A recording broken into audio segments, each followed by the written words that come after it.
Okay, good morning, everybody. Good afternoon, or wherever you are, good evening. My name is David Goodman. I'm the director of the China Studies Center. Before we begin, may I acknowledge the traditional owners of the land on which the University of Sydney is based, and indeed the land on which most of you may well be. I recognize the traditions and practices of their elders, past, present, and emerging, and we acknowledge that the land was never ceded. Today, we're going to hear from Richard Smith, who's currently in New York, about reinterpreting the Chinese Revolution. Richard is a former PhD and postdoctorate from UCLA, and he's asked me to point out that the talk that he's going to give today is based on an article that has appeared in New Politics. And if you'd like to follow it up, that would be the best way to go. Google on his name and New Politics. Okay, over to you, Richard. We look forward to hearing what you have to say.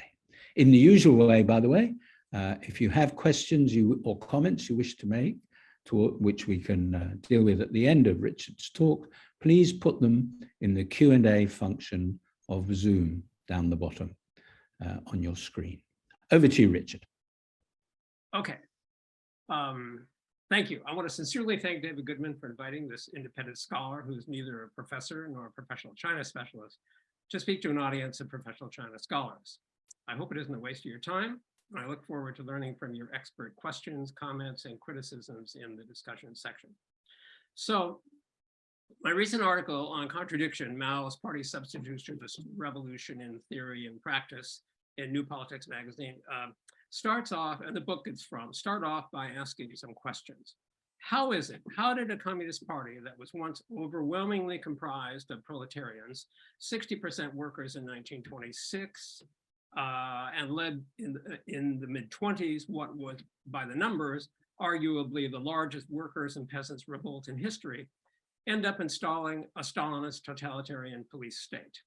Who would have imagined in 1949 that Mao Zedong, who based his entire revolution on the peasantry, would 9 years later impose a stunningly brutal forced collectivization that worked and starved to death more than 30 million of the very peasants who powered his party to victory in 1949?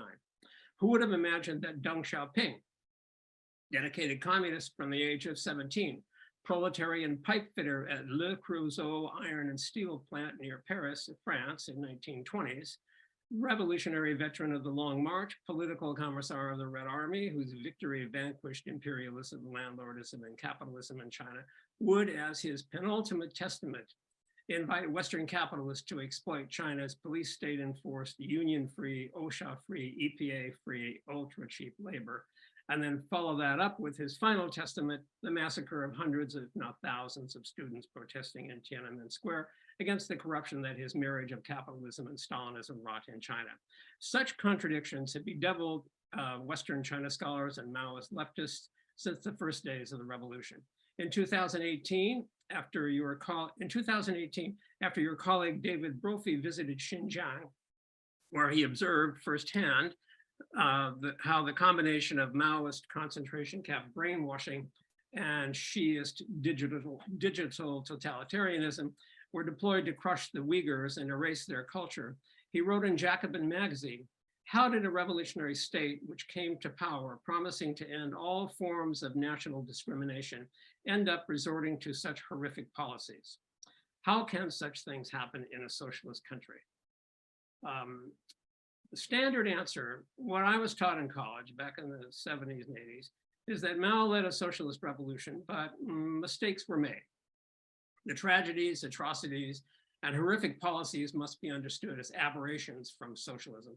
Mao was, in the official rewrite of history, in 1981, Mao was said to be 70% good and 30% bad. Then capitalist rotor Deng Xiaoping came along, took over the party and restored capitalism in the 1980s. That's the received theory and historical narrative. And honestly, it's just, this is the way it is. This is what most media and scholarship and so forth assumes, that China was socialist under Mao and capitalist now. But as a Marxist historian, this Maoist just so story never made sense to me. Worse, like Western Communist Party apologetics for Stalin's Russia, it discredits the very idea of socialism. In my experience, the ideological framework of Maoism has posed an insuperable barrier to understanding the nature of the Chinese Revolution and the regime it installed. First, it fails to grasp the theoretical originality and non-Marxist character of Mao's party-substitutionist new class revolution. Second, Maoist theory has no capacity to explain the historical contradictions of the system it installed because its horrors are inexplicable in relation to Mao's thought.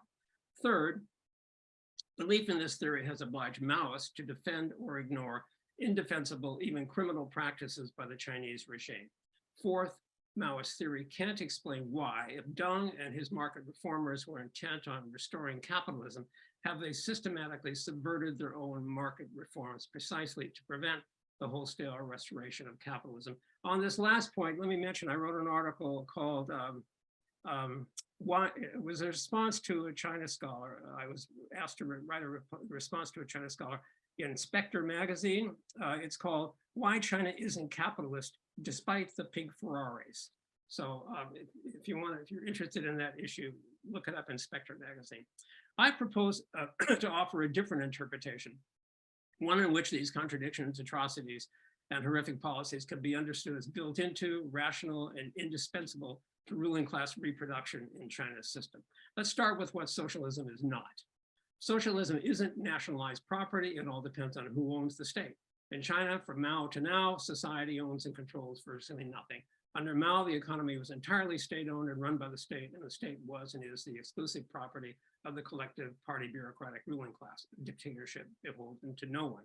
Socialism isn't economic planning. It all depends. Planning by whom? For whom? In Mao's China, as in Stalin's Russia, the economy is planned from the top down by the party for the interests of the party bureaucracy, while workers, peasants, intellectuals, and everyone else were shut out of decision-making about politics, the economy, and so forth. Socialism isn't guaranteed jobs. Under Mao, workers had guaranteed jobs, not because China was socialist, but because Mao sought to maximize economic growth by maximizing labor inputs. So he needed all hands on deck. In fact, they had no right not to work. Under Mao, the state provided industrial workers with jobs, housing, schooling, medical care, and modest retirement benefits because without a market, there was no other way for people to access such services. But the workers lived their entire lives in conditions of unfreedom.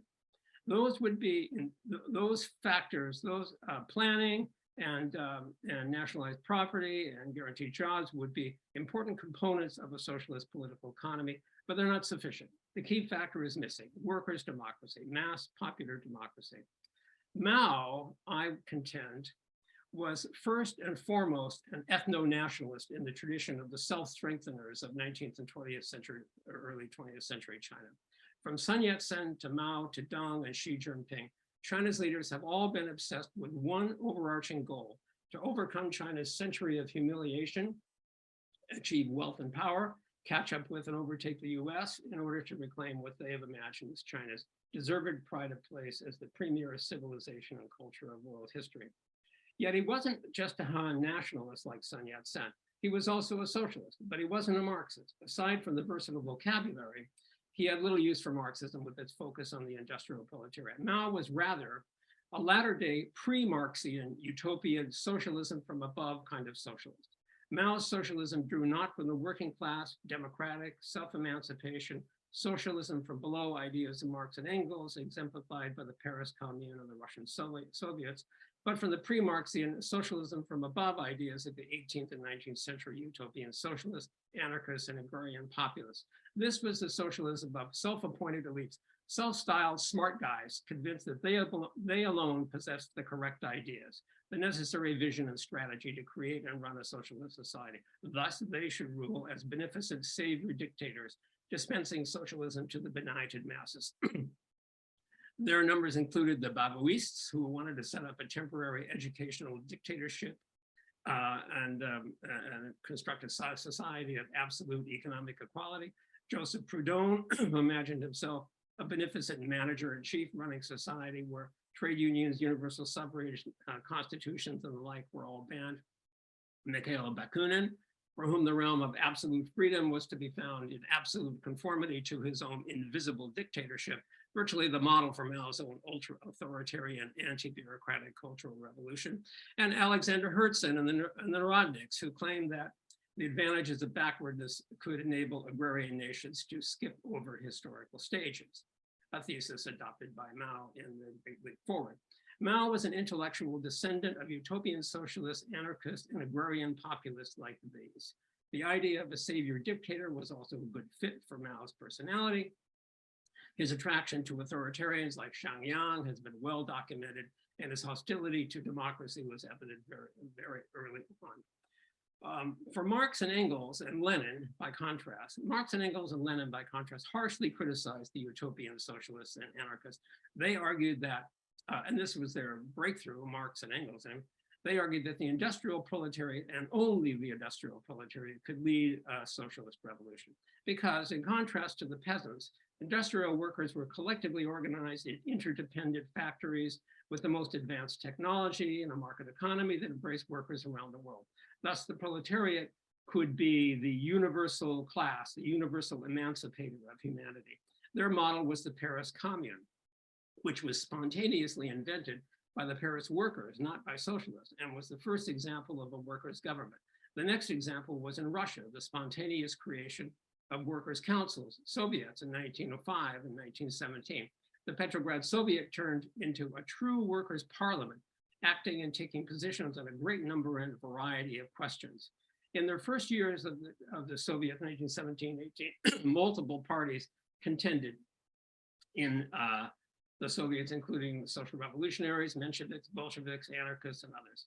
As in the Paris Commune, delegates were elected and subject to recall by the various constituencies.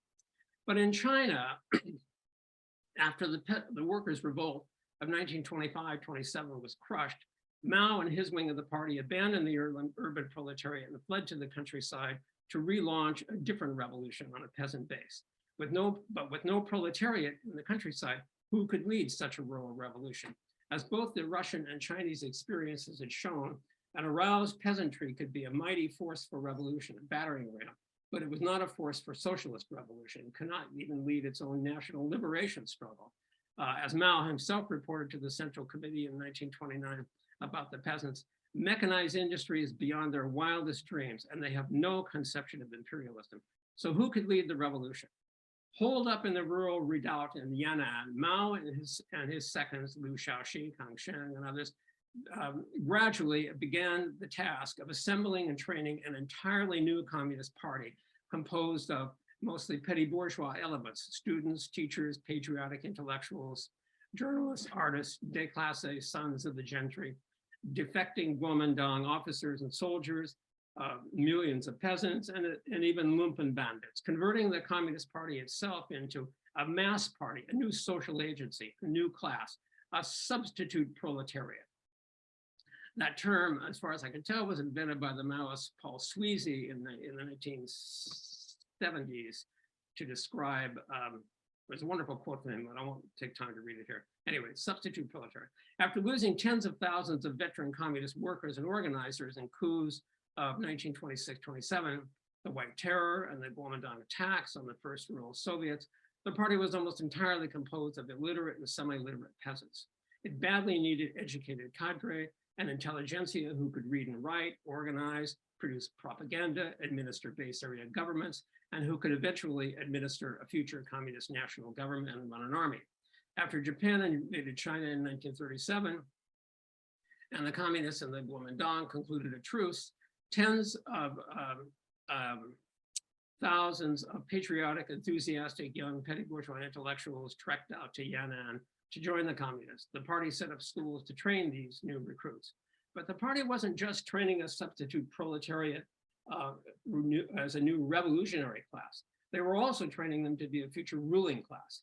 Given that the peasants couldn't lead their own revolution, given that to maintain the multi-class united front, the party needed to restrain the peasants' drive to seize the land, channel their energy and power into supporting the Red Army, and given that the peasants had no vision of industrialization or socialism, the substitute proletariat had to constitute itself not merely as a political leadership of the struggle, but as a proto-ruling class over and above all rural social classes.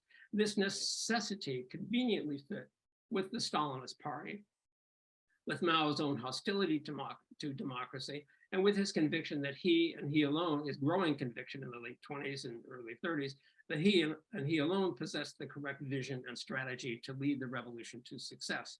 The party schools were established to train a new revolutionary come ruling class of competent, disciplined, incorruptible, and obedient organizers, propagandists, managers, and administrators who would govern the base areas and eventually the whole country as beneficent dictators over and above society, a kind of communist mandarinate, not unlike the Mandarin scholar officials of the ancien regime.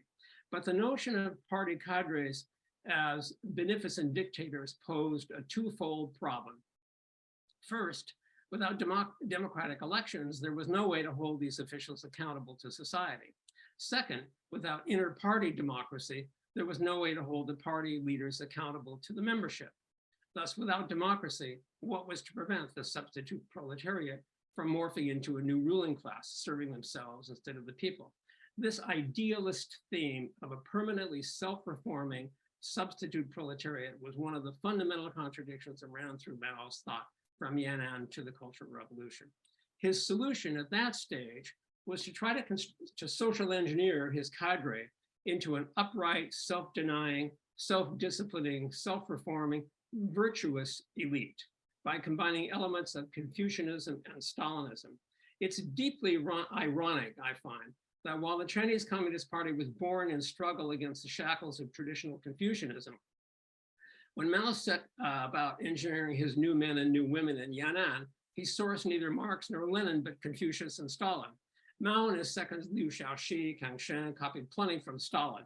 His top-down bureaucratic centralism, his party-state organizational structure that ensured party control of all institutions of government, military, civil society, his shameless vilification of the veteran Bolsheviks, his ruthless use of terror, his mendacious rewriting of history, and so on. But they also copied plenty from Confucianism because it uniquely and conveniently suited their needs to create a communist mandarinate. Scholars have often noted Confucian elements of Mao's philosophy, but what's not often appreciated is how essential those elements were to Mao's whole project of creating a virtuous communist mandarinate. Mao vested his revolutionary ruling class with a monopoly of political power during the war, and then a monopoly of political and economic power after the revolution. Yet without any social control from below, without democracy, how could he restrain their tendency to serve themselves and to morph into a new exploiting class? Confucianism assumed that human beings were perfectible through instruction, self-cultivation, emulation of virtuous models, and lifelong self-reform. Shame, guilt, loss of faith, the failure to rectify one's behavior to what was expected of one's position and rank were central elements of Confucianism. Liu Shaoxi's Yan'an textbook, How to Be a Good Communist, is an unmistakable Confucian Stalinist tract. Mao's party schools use shame, humiliation, confession, and self-reproach to discipline the cadres and force them to change, to abandon self and serve the people. Thus, in his 1937 On Contradiction essay, Mao wrote, "At no time and in no circumstances should a communist place his personal interests first. He should subordinate them to the interests of the nation and of the masses. Hence, selfishness, slacking, corruption, seeking the limelight, and so on are most contemptible, while selfishness, working with all one's energy, wholehearted devotion to public duty, and quiet hard work will command respect." The Confucian moral education of the upright communist official was the foundation of Communist Party schools in Yan'an and remains so to this day. Thus, in June 2020, Xi Jinping's People's Daily front page sermon explaining, quote, how to measure up as a party member in the new era, unquote, was all about morality, character, feudal tradition, and emulation of virtuous public servants. The quote is, "The country does not prosper," this is Xi Jinping, "without virtue. Party members should be practitioners of good moral character, the general public's moral benchmark. All party members, especially leading cadres, must talk about cultivation, morality, integrity, cultivate the highest moral character of the Communist Party members, of the Communist Party. Party members and cadres must consciously draw nutrients from the excellent Chinese traditional culture, always and everywhere, strengthen self-discipline, and carry forward the spirit of Zhao Yulu, touted as a heroic 1960s Henan province party secretary. Needless to say, none of this moralistic claptrap has any roots in Marx, Lenin, or even Stalin. This is all straight out of Confucius, Mencius, and Shenzhen. When that didn't work, Mao terrorized the cadre like Stalin. Of course, during the 1930s and 40s, when the communists were striving to win the support of rural classes, they exerted a comparatively soft-powered dictatorship. The party sought to elicit active participation of the masses by persuasion rather than diktat, what Mao termed the mass line. This has often been misinterpreted by sympathetic China scholars as a kind of quasi-democracy. Some took Mao's text to mean that the peasants themselves were the source of manifold correct ideas, that the party was merely learning from the masses, articulating their ideas, and implementing policies that reflected their wishes. Some even argued that this was superior to Western liberal democracy. I won't bother to quote their names here, but you know that. But for all his masses, from the masses to the masses mumbo jumbo, Mao knew very well that it was not from the peasant masses that correct strategy and tactics for successful national liberation war came from. It was not from the peasant masses that 5-year industrialization plans were developed. It was not from the peasants that vision of socialism came, but from above, from the party, and especially from the leadership, and above all, from the great helmsman himself. So while he insisted that the cadre must listen to the masses, Mao warned at the same time against, quote, an erroneous emphasis on doing everything as the masses want it done and an accommodation to wrong views existing in the masses. That is, the party decides what are the right views here. Decades of guerrilla warfare and intense Maoist political indoctrination forged the substitute proletariat into a revolutionary class for itself, imbued with a vision of its own superiority and indispensability, since it saw itself as the font of all correct ideas. Indeed, the party army bureaucracy had already become a de facto ruling class in the base areas for more than a decade before 1949. In the event, for all its contradictions, Mao's revolution was a stunning triumph. His party army overthrew the old regime, kicked out the last of the imperialists, united the country, wiped out the old gentry classes, and initiated forced march industrialization. Simply put, Mao's revolution succeeded where the bourgeois revolution of 1912 and the workers' revolution of 1925-27 both failed. But instead of socialism, the substitute proletariat installed itself as the new ruling class. Liberation abolished old forms of exploitation and oppression to replace them not with freedom, but with new forms of exploitation, oppression, and unfreedom. Nothing demonstrates the anti-socialist character of the Communist Party, more of Mao's Communist Party, than what happened when the substitute proletariat confronted the actual proletariat, and also the program of the substitute proletariat in the 50s. When Mao's party of the proletariat swept, so-called party, self-described party of the proletariat, swept into the cities in from 1947 to 49, this would have been an opportune moment for the substitute proletariat to validate its claim to be the representative of the proletariat by inviting the actual proletariat to become the masters of the country, quotes, that CCP propaganda claimed they were. After abandoning the proletariat and the urban proletariat in 1927, the returning party trumpeted extravagant pro-labor rhetoric and widely advertised their, quote, new democracy as being under, quote, the leadership of the proletariat. Official pronouncement hailed the workers as the, quote, masters of the country, the leading class, and said that they should rightfully take charge. Many workers and unions took those pledges seriously. Here and there, workers rose up against their capitalist bosses and took over their factories. But the communists arrested them and executed them.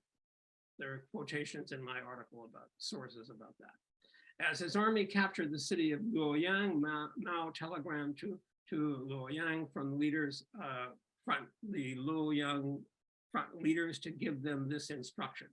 On entering the city, do not lightly advance slogans of raising wages and reducing working hours. Do not be in a hurry to organize people in the city to struggle for democratic reforms and improvements in livelihood. In 1949-50, the government issued labor regulations that prohibited strikes and mandated mediation and arbitration by the government-controlled Labor Bureau. Banning strikes violated the principles and propaganda of the CP in its first decade. But that was when the party was still a majority proletarian party, not a Stalinist nationalist party. In contrast to the revolution of 1925-27, when workers' strike committees, embryonic Soviets, took control of Canton, Shanghai, and other cities, Mao's government let the capitalists continue to run their factories until 1956 and imposed top-down hierarchical factory management and structure in state industries and absolute party dictatorship over society and the economy. Workers were shut out of decision-making about economic policies, how much for accumulation, how much for improved living standards, etc. The party's first priority upon winning state power was to install its police state, complete with terror campaigns, mass executions, gulags, and systematic brainwashing, well described by Frank Decatur and others, and amply described in my paper and book. Mao's second priority was to industrialize China and overtake the United States. He was motivated to pursue this goal for two reasons. First, national chauvinism.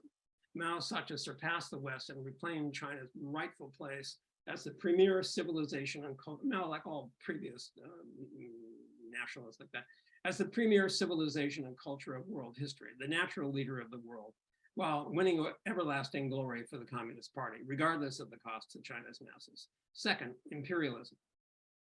Mao and the party aimed not merely to industrialize, but to do so self-sufficiently as possible. To some extent, self-sufficiency was imposed on them by the trade blockade imposed by the United States in 1950. But it was also the preferred option for Mao, as with Stalin, and for the same reason. China and Russia were communist nations in a sea of global capitalism. To maintain their independence and prevent the capitalists from taking over their economies, they needed to be as self-reliant as possible. That's why Mao pursued a near autarkic development strategy. That's why Deng Xiaoping invited Western investors to modernize his economy, but he limited their investments to certain sectors and banned them from the commanding heights of the economy. Further, Mao and Stalin both understood that ultimately their only guarantee of security was to achieve economic and military superiority over the United States. When the Soviets lost their economic and arms race against the United States in the 1980s, under Gorbachev, the Soviet Communist Party collapsed in December 1991, and the Soviet Union disintegrated. Deng and his successors, notably Xi Jinping, have been determined to avoid that mistake. That's why Xi is suppressing the private sector, pushing back against Western demands to open new sectors for Western investment, and even driving many Western companies out of China. The Bolsheviks understood that however fortunate their success in seizing power in 1917, they could not build socialism in a largely pre-industrial Russia without massively exploiting the Russian workers and peasants to extract the surpluses to pay for industrialization, as the capitalists had exploited the proletariat of England and the slaves of the colonies to accumulate the capital to industrialize England. That's why they tried to help, that's why the Bolsheviks tried to help the German Revolution in hopes that a socialist revolution in Germany would enable them to hitch the Russian train to the German locomotive, as they put it. As Trotsky put it, we place all our hopes upon the revolution igniting the European Revolution. If the rising of the peoples of Europe does not crush imperialism, we will be crushed. That is certain. When the European revolutions failed, the Bolsheviks weren't crushed. They weren't overthrown, but they were thrown back on their own resources with fatal consequences for tens of millions of Russian peasants. Whether such an internationalist strategy was feasible in the immediate post-World War II era is an open question.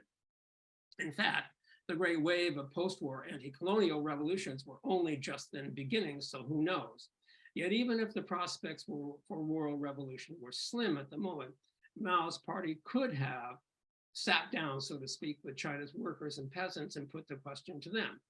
Should we pursue high-speed economic development that will necessitate great sacrifices from you, probably for many decades, in order to furnish the surpluses to underwrite high-speed industrialization? Or should we pursue a Bukharinist new economic policy strategy, a development with tolerance for markets that would give us some growth while enabling you to avoid undue exploitation and gradually improve your living standards? But Mao was an ultra-nationalist, hostile to democracy and vaingloriously ambitious. He knew little about economics, however. Worse, he ignored and criticized his own economic team of Bo Yibo, Chen Yun, Li Fuzhen, Deng Zhili, and others, who did know something about economics and urged him to slow down the pace of economic growth and adopt a kind of Bukharinist NEP. Even Joe Stalin warned Mao in September 1952 not to be rash. But Mao was having none of it. He was philosophically an idealist and a voluntarist. On June 15, 1953, he told the Politburo that the general line for the transition period is basically to accomplish the industrialization of the country and the socialist transformation of agriculture, handicrafts, and capitalist industry and commerce in 10 to 15 years, or a little longer. Do not depart from this general line, otherwise left or right mistakes will occur. As always, the great helmsman insisted that he alone had the correct line. But 1957 was not 1927 when Mao wrote his study of the peasantry and the mighty storm that was happening. In the mighty storm of the 1920s, the peasants were overthrowing their landlords and seizing the lands they farmed to improve their lot. Whereas in the 1950s, Mao's hurricane aimed to dispossess them, expropriate the private property they had been granted by the same Mao Zedong in the land reforms of 1947 to 52, and collectivize not only their land, but their means of production and even their housing. Despite his rhetoric, Mao knew very well that the peasants would not accept this dispossession voluntarily. Collectivization would thus require a new war, this time against the peasants instead of the landlords. On August 15, 1955, speaking before the assembled heads of all provinces, large cities, Mao said, "A tottering pace in collectivization suits the rich peasants. It conforms to the capitalist road they want to take. Socialism must have a dictatorship. It will not work without it. This is war. We are opening fire on peasants with private property. They're counter-revolutionaries who should be sent to labor camps." Mao's penultimate correct idea, the Great Leap Forward, cost some 30 million lives. His ultimate testament, the Cultural Revolution, cost another couple of million. But Mao's strategy of development by means of exploiting the masses of Chinese was the party's strategy and not just his alone. Ex-proletarian pipefitter Deng Xiaoping pursued the same strategy by selling hundreds of millions of migrant workers, labor at the world's lowest cost to Western capitalists in order to accumulate. Xi Jinping is ferociously exploiting Xinjiang's Muslim population to accumulate more for the party state. And he's doing so, I point out, and by the way, because the workers, the migrant workers, fought back against exploitation from the 2000s and forced increases in their wages such that they are no longer so competitive in the world market. So instead, Xi Jinping has turned to exploiting students, as Jenny Chan talked about in several of her articles.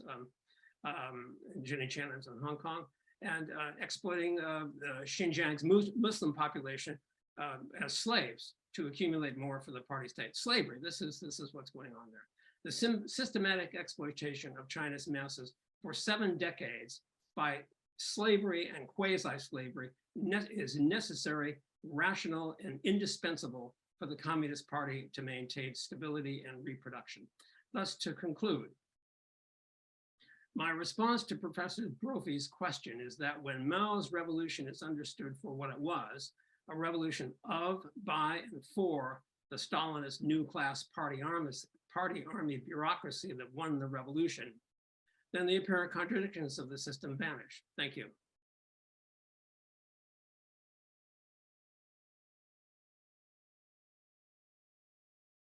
I don't have any sound. Thank you. Thank you. No. I had muted myself. Excuse me. Thank you, Richard, very much indeed. I'll ask everybody to thank you for a very stimulating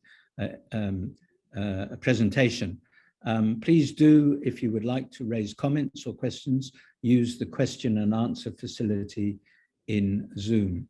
Perhaps I can start off with a couple of observations that you might want to respond to. The first is much of what you have to say is almost unobjectionable, frankly. But I wonder about, you talked about, this is not an objection to Mao as knowing the truth and forcing it on other people from above, not at all. But you talked about the connection to European ideas, or European and Soviet ideas, of that kind of social development that came from the top down without being immanent in the people themselves, as opposed to socialism. And I just wonder whether the connection to the European tradition of ideas is really where Mao came from. I think you went on later to talk about Confucianism and Chinese traditions. And I think possibly it may be more that it's about his view of social change being directed by essentially the benevolent dictator, or the representative of heaven on earth, is more what Mao was about, rather than reading from the textbook of any European thinkers.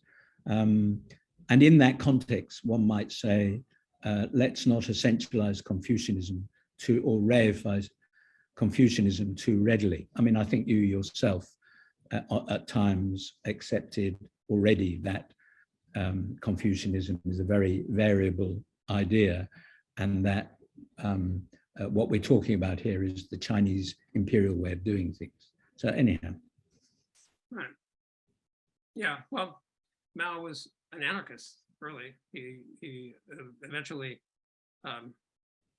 in 21, he said, well, he was finished with anarchism, but then he was now a communist. But he was first an anarchist. All the nationalists were anarchists because it made more sense in their context. And you know, they didn't have a big proletariat, and they didn't have much industry, and so, you know, anarchism was very attractive to young nationalists and young radicals in China in the early part of the 20th century. Oh, I don't know about that. You know, I read a lot about Deng Xiaoping at one point, and I don't think Deng Xiaoping was ever really an anarchist. I think he was, as you say, an ethno-nationalist revolutionary, but rather than a socialist. But I don't think he was ever an anarchist. And again, on a very, very small point, the notion that Deng Xiaoping was a pipe fitter is stretching a point, I think. He was employed as a pipe fitter at the Renault factory, but he was actually a political activist. And his job was to keep the Chinese workers sound, basically.